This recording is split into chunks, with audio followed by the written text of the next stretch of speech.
Welcome to the REALL Academy, brought to you each Saturday at 10:30 a.m. Eastern Standard Time by the Resilience DoctHers, Dr. Sheikah Houston and Dr. Tammy Taylor, best-selling authors, consultants, and speakers of Create and Educate LLC. Create and Educate LLC is an educational consultant and literary firm that provides professional development to schools and community.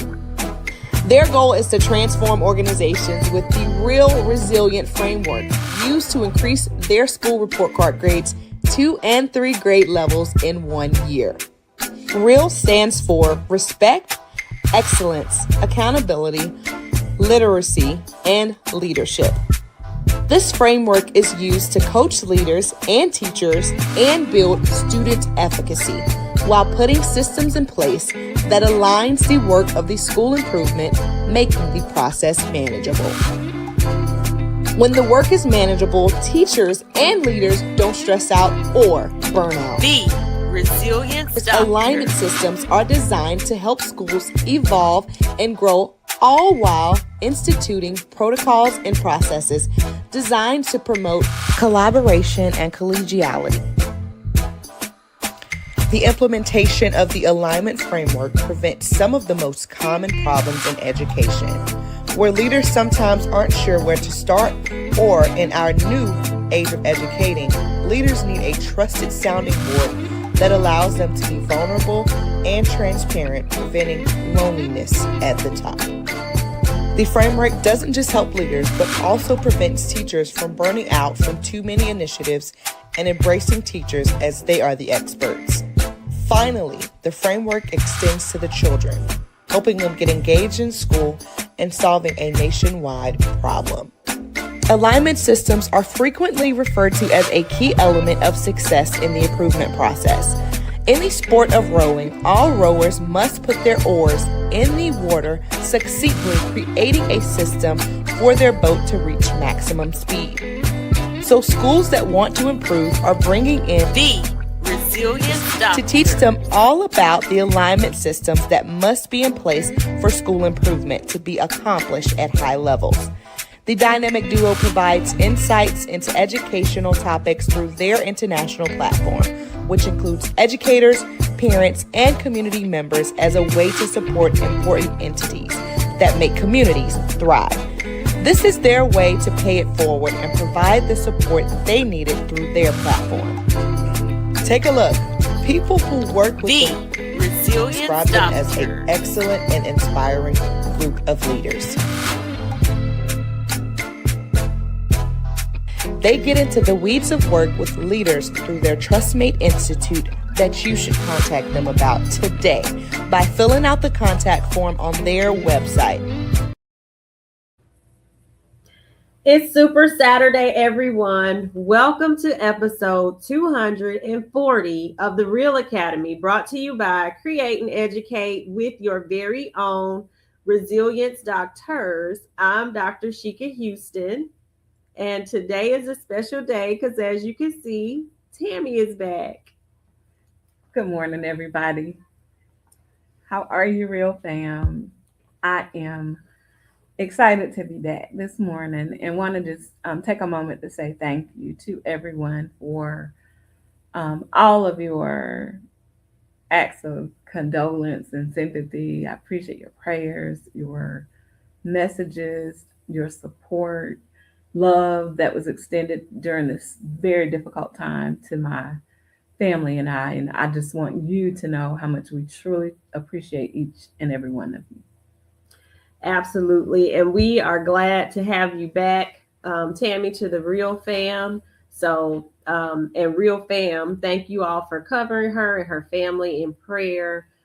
Thank you to those of you who stepped up to the plate and took the calls when I asked you to step in for just a moment during her time of bereavement. We appreciate you, Dr. Melissa Jones-Chunu, Dr. Michelle Perkins-Griffin. Thank you both. We appreciate you. So if this is your first time tuning in, you may be wondering, who are the Resilience DoctHers?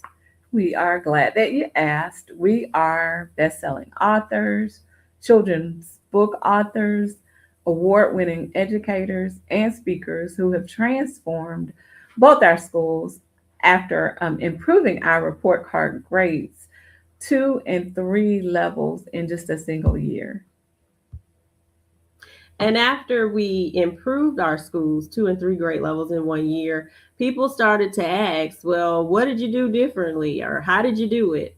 And that is where that led to the development of the REALL framework, which the acronym stands for Respect, Excellence, Accountability, Literacy, and Leadership. So as senior staff developers for Create and Educate, we know that school transformation is needed in many areas, especially here in South Carolina. So if your behavior is something that you feel like you're needing help with, we have lots of strategies for interventions. If your students don't have that reading stamina, we could definitely help. That was one area that improved greatly at both of our schools. And if your teachers need engaging literacy strategies, we can also help with that. And if you're looking for children's book authors, we are definitely your girls. Absolutely, Sheikah. And if you can't bring us in person, just keep tuning in here to the REALL Academy, where we've impacted over 300,000 educators and about 7 million students through all free PD with our Fantastic Four family. And that starts out each Saturday morning, which has been deemed as Super Saturday by Principal Kafele at 10 a.m. with Principal Sean Hurt, then following Principal Hurt at 10:30 in the REALL Academy are Sheikah and I, and then at 10:55, 11. I'm sorry, at 11, I've been away for too long, but at 11 a.m. We join our mentor, the leader's leader, and the GOAT of all things leadership in the AP and New Principal Academy with Principal Kafele. Then on Sunday, we round off with PGP's podcast with Dr. Marty Moreno and Principal Josh Tovar. Absolutely. So please do what you do, like, share, subscribe, send the stars, comment, do all of the things that all of the platforms do. We need help building these algorithms, and we definitely don't want you to keep us all to yourselves. Please share us out with people who probably need the strategies and may need the help and just need the support and the community. And we say please and thank you. So just a few announcements. We are pre-recorded today because we are at the Mother-Daughter Soaring Summit brought on by Travis Commodore, who is in our community. He is commemorating his daughter's, or his late daughter's, Elsie's birthday today. Excuse me. I'm not sure how old she would have been today, but she passed away as an infant. She spent all of her life in the hospital. Him and his wife, or wife at the time, they're with her and their oldest daughter. But she succumbed to a rare brain disease. So the Mother-Daughter Soaring Summit is in her honor. The Elsie Soares Foundation was created in her name, and we are presenting as the Mother-Daughter, helping mothers and daughters find their secret sauce. So helping them with communication, helping them relate to one another, allowing them to know what one another needs based upon their secret sauce. So we cannot wait to have that fun with them. And my sister, Nika Grafton, is also joining us, and she's going to add in those emotional triggers and making sure that we all know what are the emotional sides and parts to all of that secret sauce. So we have so many great presenters. Dr. Joni DuBose. We have people from MUSC here, multiple different people. And if I'm leaving some people off, I didn't mean to. We'll do some more shout outs next week. But just shout out to Travis This is a phenomenal event that he has put together, and we are just excited to be a part of it. Definitely. And we are very excited to do our first Find Your Secret Sauce for mothers and daughters. We know that it's going to be an incredible bonding experience. So if you're watching, come on over to Chester Middle School where we are joining Travis in this endeavor today.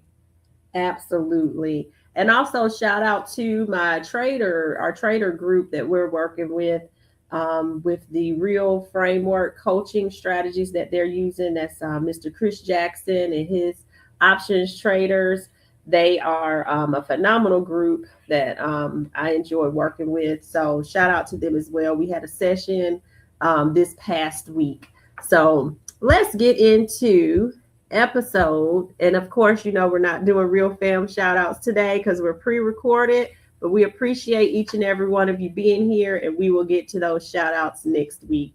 So last week, episode 239, we talked about using student data the right way. And today we're going to be taking it a step further because data is only as powerful if it leads to action. So if you have data and you're not doing anything with it, it's not helpful.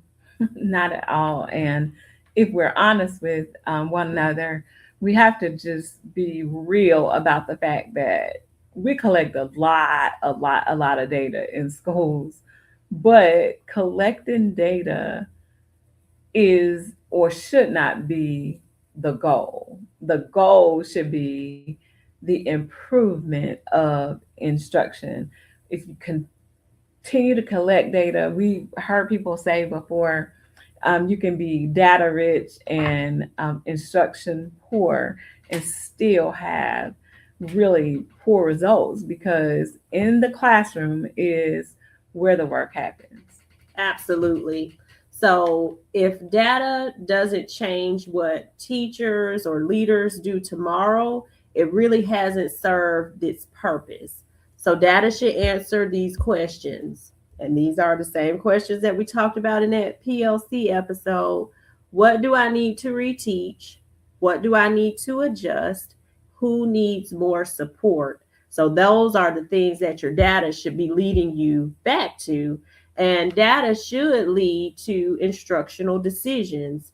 So it may look like answering those questions, reteaching the concepts. That means that we're not pointing the fingers. We're not doing the blame game. Well, they didn't get it. They weren't listening because I did a jam up lesson. I taught that thing like anybody could teach it. Nobody could teach it like that. So if they didn't get it, that's on them. We're not doing that. We're not blaming the children because they weren't paying attention. We didn't think they studied. We're just using the data and we're reteaching the concepts.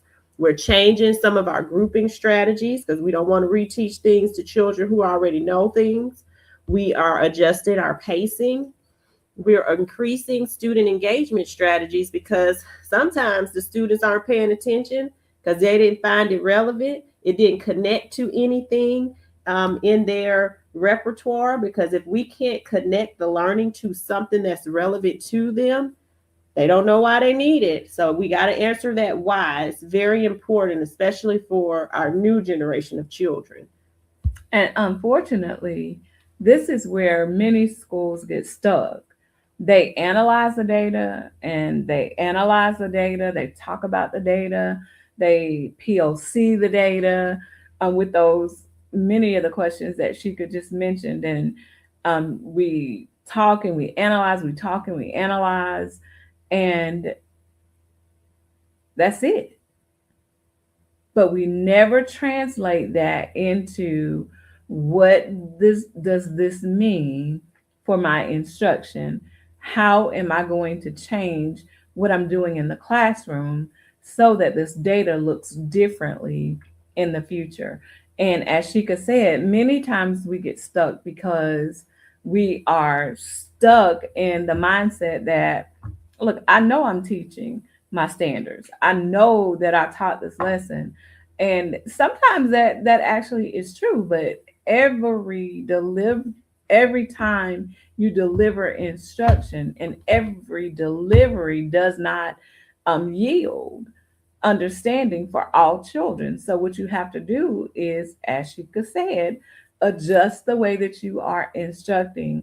That's where those small groups come into play. When kids get it, you are at the place where you can accelerate them, yes. But for those children who need you to reflect on the data because they are not getting it, you have to decide what you're going to do differently. Absolutely, Tammy. And I think that one place that this is often misunderstood, we have to make sure that PLCs are where the work is getting done, but we can't get stuck in the fact that we're in the PLC. We have to make that PLC come alive. And that's where we have to put some action to what it is that needs to happen. And teachers in every PLC should lead with 3 things. That's a plan, a strategy for what's going to be different, and a clear next step. What am I going to do next?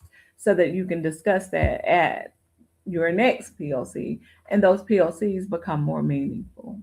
Absolutely, Tammy. And one other thing that sometimes we get stuck into in schools, we'll see a teacher's data as leaders and say, oh, this teacher's knocking it out of the park. We're going to make them the leader of the PLC and they're going to lead this process. But that doesn't necessarily mean that the teacher is comfortable with leading.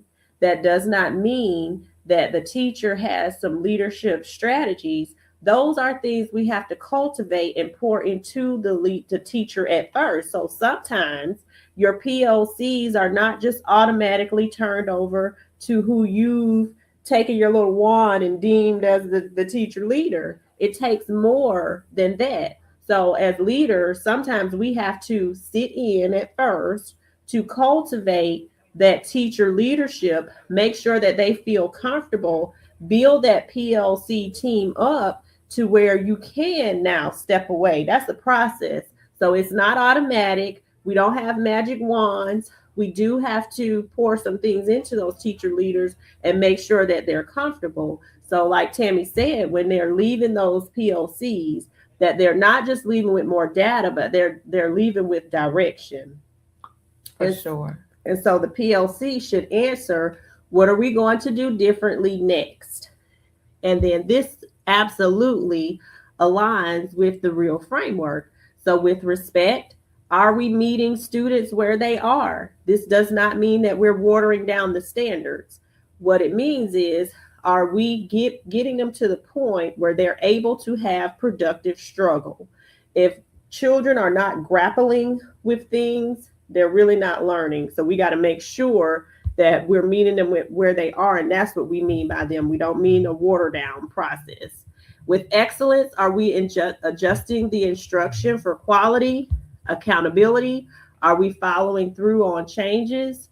And then with literacy, are students accessing content through reading? And again, we believe that takes place across the curriculum, not just falling on one teacher. And then with leadership, are leaders guiding instructional shifts? So the leaders are all throughout this process. We're not sitting by the wayside saying, how's it going? We are out here with you. And this is how we were during that school turnaround process as well. And you have to make sure that you are not using hope as a strategy. Hope is definitely foundational in moving forward. I have my hope built on a whole thing. So hope is definitely important. But in school, hope is not a strategy.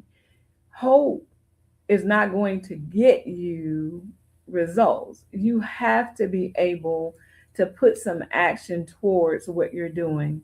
And when action aligns to the systems that you have in place, then your improvement becomes consistent. Because if your strategy is hope, you might get some improvement this time.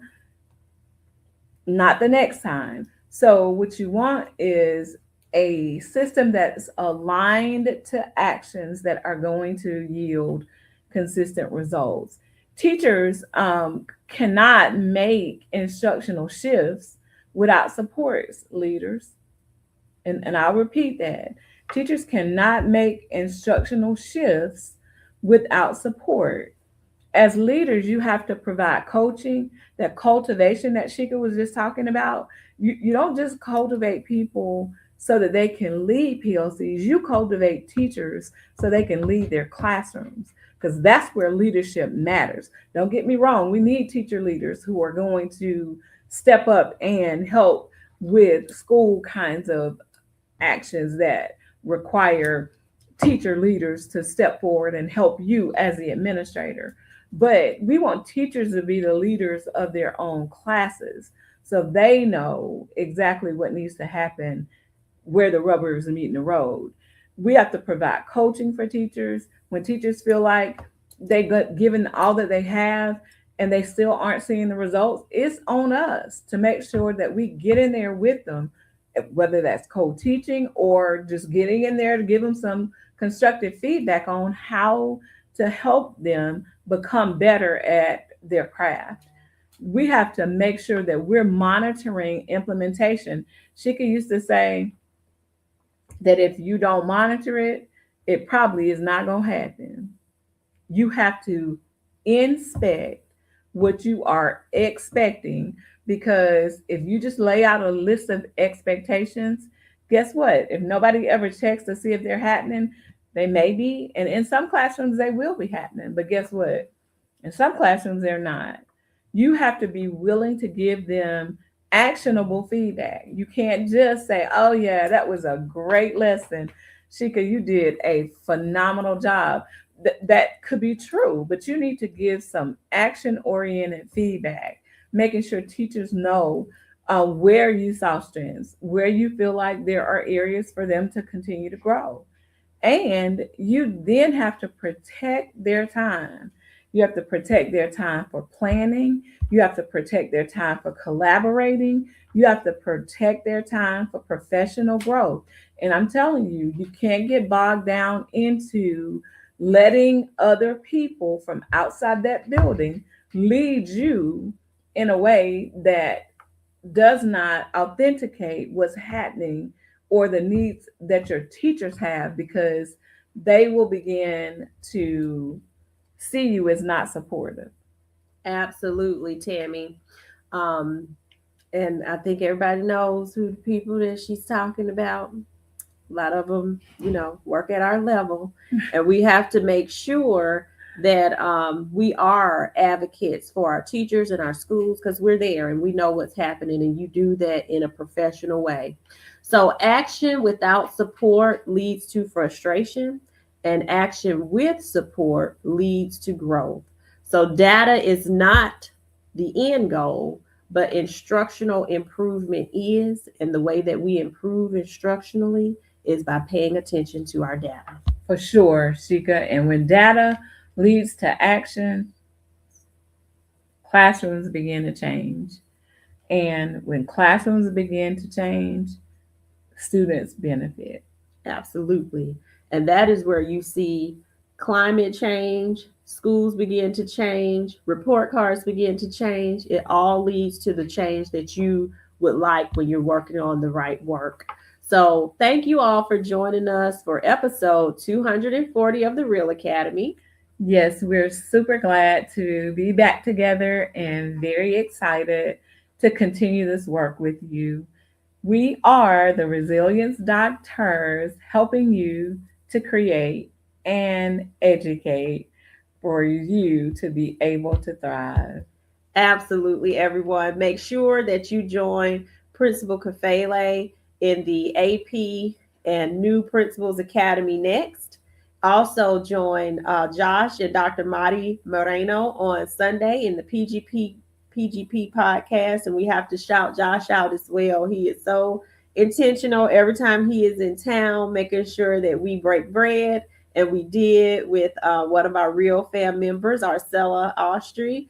So, and also Eric, which was a new person that one of Josh's friends that we met. He was a presenter. So, thank you, Josh. We enjoyed that fellowship time, and we hope that you all are right back here next Saturday. Starting off with Principal Sean Hurt, who we know was amazing this morning. We are going to miss it because we have this event.